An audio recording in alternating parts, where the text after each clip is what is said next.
नमस्ते भैया बहनों। आज मैं आपको पढ़ा रही हूँ बेटा रामायण कक्षा षष्ठ पाठ 4 राम वन गमन।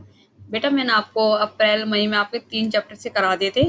पहला चैप्टर था आपका अवधपुरी में राम, दूसरा चैप्टर था आपका जंगल में जनकपुर और तीसरा 2 वरदान। तो बेटा आज आपका चौथा चैप्टर राम वन गमन। ठीक है बेटा, देखिए राम का वन गमन। ठीक है बेटा, जो राम का वन गमन कैसे होता है।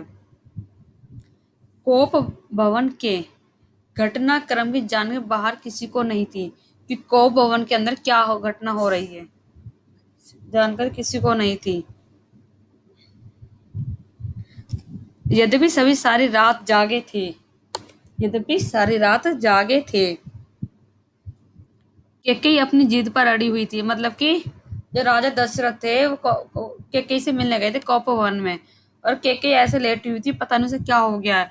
उसने मतलब कि उसने जो वरदान मांगे हुए थे, 2 वरदान थे कि राजा दशरथ ने कहा था कि जब समय आने में जब भी तुम मुझे मांगोगी तो मैं तुम्हारे वरदान पूरे करूंगा।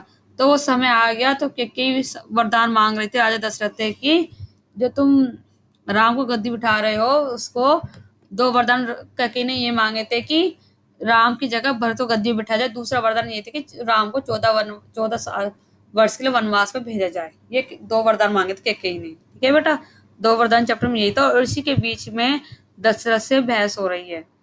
नगरवासी राज्याभिषेक की तैयारी करते हुए, नगरवासी जो थे अयोध्या के, वो राज्याभिषेक की तैयारी में लगे हुए थे कि राम का राज्याभिषेक सुबह। देखो बेटा, कौन जान सकता था जिसे सुबह गद्दी मिलनी है कि उसे वनवास मिल गया सुबह उठ के। रात को तैयारी चल रही थी। गुरु वशिष्ठ की आंखों में भी नींद नहीं थी। आखिर राम का अभिषेक था। दिन चढ़ते ही के साथ चहल पहल और बढ़ गई थी। कितनी खुशी में थी, खुशी था अयोध्या के सभी लोग, नगरवासी बड़े धूमधाम से कर रहे थे राज्याभिषेक। हर व्यक्ति शुभ घड़ी की प्रतीक्षा में थे कि वो सुबह कब होगी जब राम गद्दी पे बैठेंगे। महामंत्री सुमंत्र कुछ ऐसे थे, महर्षि के पास गए आए। दोनों ने महाराज के बारे में चर्चा की। पिछली शाम से किसी ने महाराज को नहीं देखा। मतलब कि शाम से 10 से तो किसी ने नहीं देखा। कुछ लोगों के लिए इसका कारण था आयोजन की व्यवस्था थी। महर्षि ने सुमंत्र को राजभवन भेजा। समय तेजी से बीत रहा था। शुभ घड़ी निकट आ रही थी। सारी तैयारियां हो चुकी थी। मतलब अभिषेक राज्याभिषेक के लिए सारी तैयारियां हो चुकी थी कुल मिला के। सुमंत्र तत्काल राजभवन पहुंचे। तत्काल मतलब अचानक से। केकई के महल की सीढ़ियां चढ़ते हुए समुद्र को एक अनजान डर ने घेर लिया। अंदर पहुंचे देखी महाराजा पलंग पर पड़े हैं, बीमार, दिनहीन। समुद्र का मन भापते हुए केकई ने कहा, चिंता की कोई बात नहीं मंत्रीवर। महाराज राजवीर उस समय रात भर जागे थे।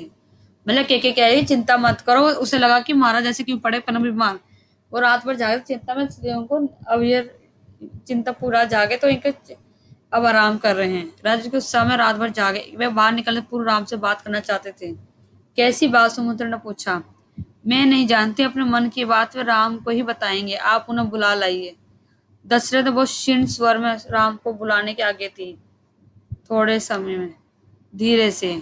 समुद्र मन में कई तरह की आशंकाएं थी, पर वे उन्हें टालते हुए रहे।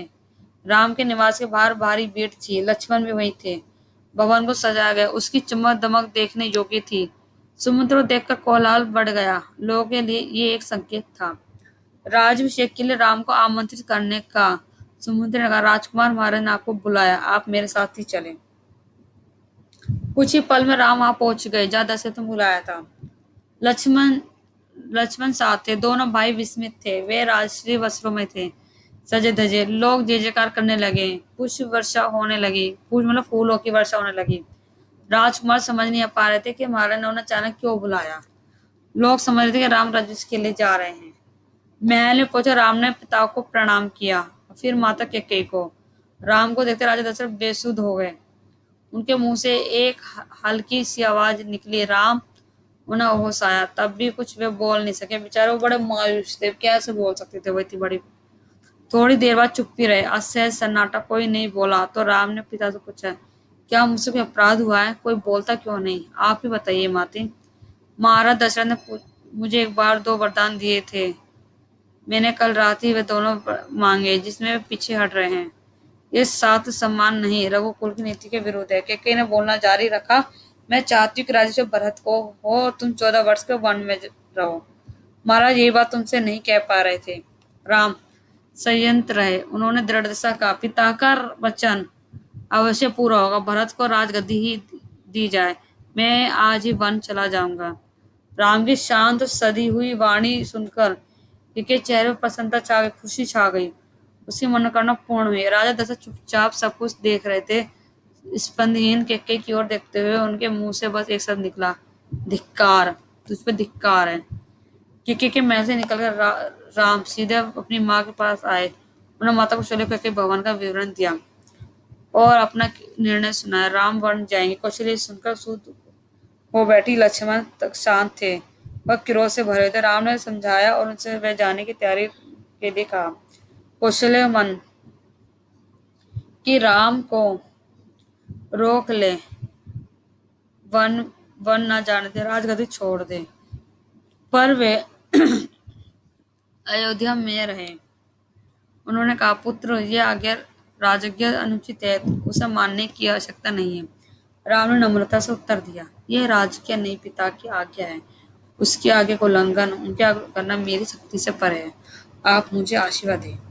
बेटा जितना भी पाठ पढ़ाया उसको अच्छे से पढ़ना समझना है।